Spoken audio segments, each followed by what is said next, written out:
One of the most prominent lesbians is Rosie O'Donnell. We can learn a lot from her. She was on Diane Sawyer about 4, 5, 6 years ago.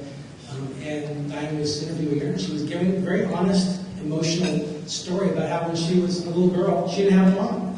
And so everybody was discussing the Mother's Day, how much they loved their mom, and she was affected by that. She ran out of the classroom into the woods. And so Diane, recognizing the obvious inconsistency, because she's a gay married woman with a son, he says, well, Rosie, do you ever ask Parker why he doesn't have a daddy? And she said, yes. He says, well, what do you tell Parker? She says, I tell Parker that I'm the kind of mom who wants to live with mommy. I'm the kind of mommy who wants to live with mommy. Where's the focus there? It's on Rosie, it's not on Parker. And gay marriage basically elevates adult desires over what's best for children.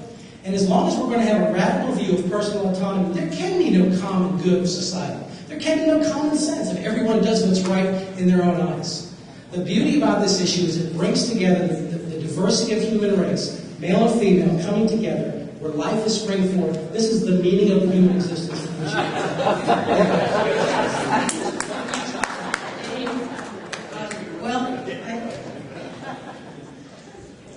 It's interesting because when John agrees with the court, they're reasonable, impartial people. When he disagrees, they're radical activist judges. He says that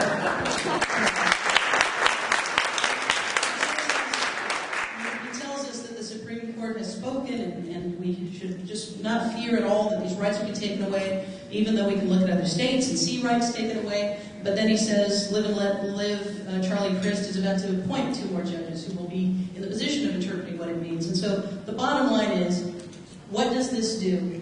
It doesn't ban gay marriage in Florida. The statutes do that already. What it does do is make it harder for us, neighbor to neighbor, family to family, to take care of the people that we love.